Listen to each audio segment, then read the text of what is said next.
चलिए revision chapter में next revision chapter करेंगे हम लोग कोऑर्डिनेट ज्योमेट्री के ऊपर। ठीक है, तो अपन बात कर रहे हैं कोऑर्डिनेट ज्योमेट्री। सबसे ज़्यादा बोर्ड में क्वेश्चन ऑब्जेक्टिव यहीं से आता है, तो इसीलिए इसको आपको अच्छे से देखना है। ऑलरेडी मैंने उधर ट्रिगो के बारे में, क्वाड्रेटिक इक्वेशन के बारे में एंड लीनियर इक्वेशन के बारे में ऑब्जेक्टिव सॉल्यूशन के लिए ऑलरेडी वीडियो डाल रखे हैं, आप जाके पीछे देख सकते हैं। तो अपन अभी बात करने वाले कोऑर्डिनेट ज्योमेट्री के पर।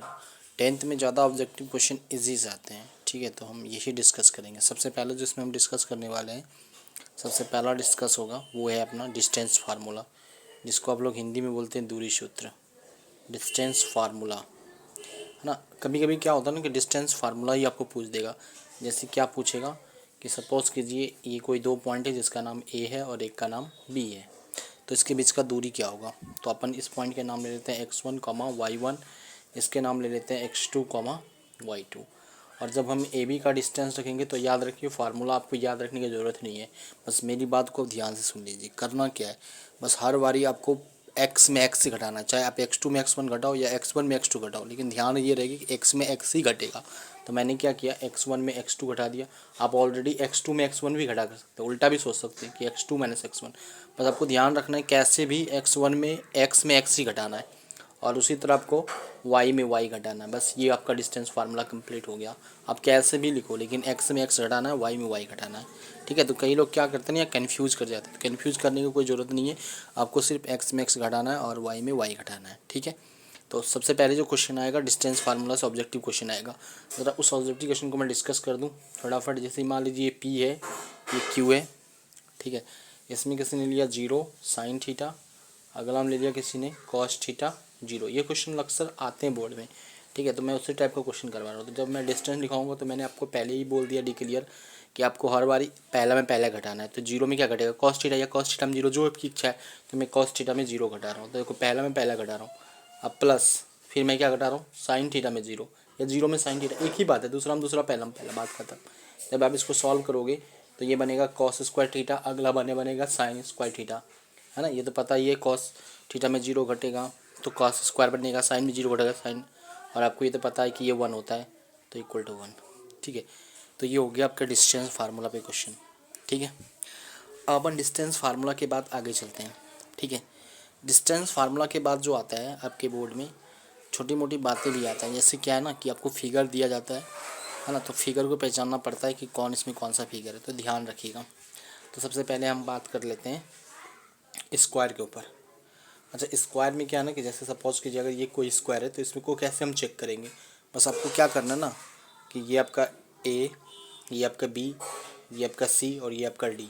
तो आपको तीनों निकाल के देख लेना कि अगर आपका ए बी माना ए बी का डिस्टेंस निकालना है, उसी तरह बी सी का डिस्टेंस निकालना है, उसी तरह आपको डी सी का डिस्टेंस निकालना है, उसी तरह डी ए का डिस्टेंस। और अगर सबका डिस्टेंस बराबर हो जाता है तो ऑटोमेटिकली ये स्क्वायर में आ जाएगा। ठीक है, और एक आएगा राइट एंगल ट्रायंगल। उम्मीद है राइट एंगल ट्रायंगल सबको पता ही है कि अगर मैं इसका नाम ए देता हूँ, इसका नाम बी देता हूँ और इसका नाम सी देता हूँ, तो उम्मीद है आप ये कर लोगे। राइट एंगल में क्या करना पड़ता है, बस आपको ए सी का डिस्टेंस निकालना है। ठीक है, ए सी का डिस्टेंस निकालना है। ठीक है, उसके बाद आपको किसका डिस्टेंस निकालना है, बी सी और फिर ए बी का, और फिर आपको चेक करना है पाइथागोरस थ्योरम। तो पाइथागोरस थ्योरम क्या कहते हैं कि ए सी का स्क्वायर बराबर बी सी स्क्वायर प्लस में ए बी स्क्वायर अगर हो गया तो ये राइट एंगल ट्रायंगल हो जाएगा, है ना। तो इस तरह से हम चेक कर सकते हैं। ठीक है, तो चेक करने का ये तो इससे ज़्यादा मतलब नहीं है। उसके बाद आगे आते हैं ना, नेक्स्ट जो टाइटल है उसका नाम है सेक्शन फार्मूला। अक्सर लोग सेक्शन फार्मूला में गड़बड़ा जाते हैं। तो ठीक है, तो बात करने वाले हम लोग सेक्शन फार्मूला को। सेक्शन फार्मूला को हम लोग डिवीजन फार्मूला भी यहाँ पर बोलते हैं। तो याद रखिएगा सेक्शन फार्मूला जो होते हैं दो प्रकार के होते हैं। ठीक है, हालांकि आपको एक ही प्रकार का यहाँ पढ़ना है, लेकिन मैं दोनों प्रकार बताता हूँ।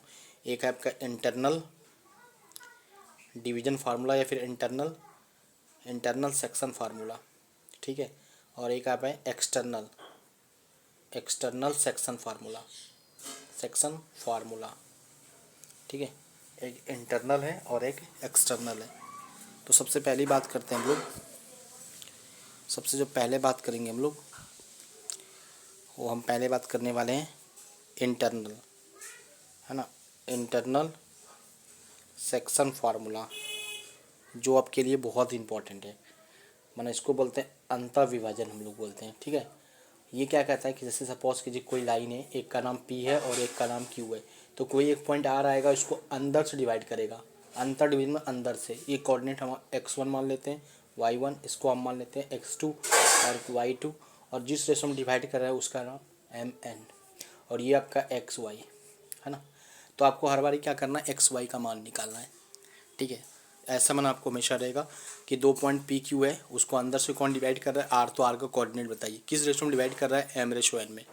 तो आपको हमेशा ध्यान रखना है कि जब भी आप x लिखेंगे तो x के टाइम पे हमेशा x ही आएगा। ऐसे कैसे, देखो सामने वाला इसको इससे मल्टीप्लाई करना है और फिर इसको इससे, ठीक है।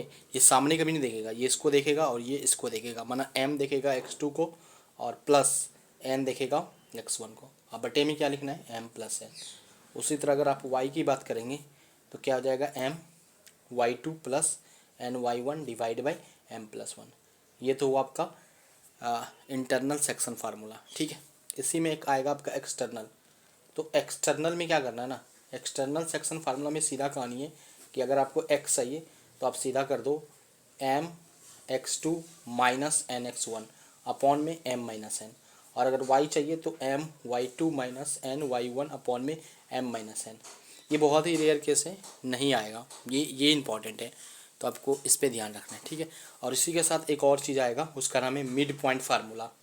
मिड पॉइंट फार्मूला ये आपका इंपॉर्टेंट है, तो इस पर आप ध्यान रखना, ठीक है। जैसे मिड पॉइंट फार्मूला में क्या है कि कोई एक P है, एक पॉइंट Q है जिसका कोऑर्डिनेट x1, y1 है, इसका कोऑर्डिनेट x2, y2 है, और बीच में कोई पॉइंट है R। अब मिड पॉइंट मतलब क्या है, जो R है इसको इक्वली डिवाइड कर रहा है, और इक्वली डिवाइड कर रहे हैं तो हम रेशो को हमेशा 1:1 लेंगे, ठीक है। हमेशा अगर इक्वली डिवाइड करेगा तो रेशो को हम क्या लेंगे, 1:1।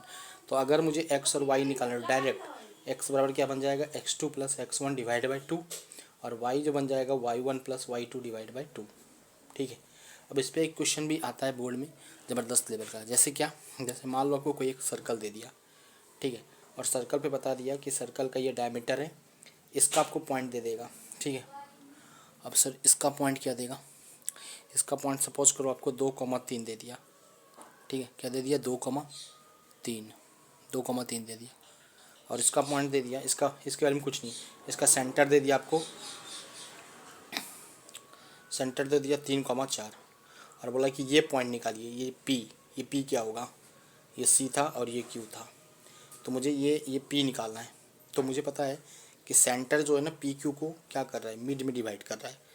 इसका मतलब ये कि ये प्लस ये बटे ये करने पे ये आना चाहिए, क्योंकि ये मिड पॉइंट हो गया है ना। तो मुझे x और y निकालना है, तो हम क्या करेंगे इसके लिए, मुझे पता है कि सेंटर मिड पॉइंट, तो मिड पॉइंट कैसे निकालते हैं, ये प्लस ये डिवाइड बाई 3 करते हैं, है ना। तो मुझे x चाहिए, तो मैं क्या करूँगा इसके लिए कि मैं x प्लस 2 डिवाइड बाई 2 करेंगे तो 3 आएगा। उसी तरह अगर y प्लस 3/2 करेंगे तो 4 आएगा, क्योंकि ये मिड पॉइंट बन गया। तो मिड पॉइंट का फार्मूला क्या होता है, ये प्लस ये डिवाइड बाई 2 तो 3 आएगा, 3 प्लस y डिवाइड बाई 2 तो 4 आएगा। अब अपन इसको सॉल्व करेंगे तो x इक्वल टू हो जाएगा 3 दूना 6 माइनस 2, ये गुना कर दे, 3 दूनी 6 और 2 घटा देंगे तो x इक्वल टू कितना आ गया, 4। और y की बात करेंगे तो 4 दूनी 8, 8 में 3 घटेगा तो 5, तो ये आपके निकल गए। ये क्वेश्चन इंपॉर्टेंट है, ये अगर आएगा तो आपको ऐसे ही करना है, ठीक है। अच्छा, अब मिड पॉइंट के ऊपर भी बात हो गया। अब इसके आगे हम लोग बात करेंगे एक और चैप्टर पे, एक और चीज़ पे बात करेंगे, ट्रायंगल के ऊपर, है ना। तो वो ट्रायंगल भी देख लेंगे थोड़ी देर में, ठीक है। तो आप ये अच्छे से कर लीजिए, क्योंकि कल आपको ये सब के अच्छे से प्रॉपर तैयार कर, फार्मूला तो आपको प्रॉपर तैयार करके जाना ही है, ठीक है ना। अगर फार्मूला भी करके जाते हैं तो पास तो पैसे ही है। जितना मैंने पीछे फार्मूला पढ़ाया, अगर आप सारे फार्मूले देख लेते हैं तो 20 या 30 नंबर आराम से आपको आ जाएंगे। तो पीछे का भी पढ़ाया हुआ मेरा वीडियो है, तो आप ज़रूर देख लीजिएगा। थैंक यू, और सब्सक्राइब ज़रूर कर लीजिए।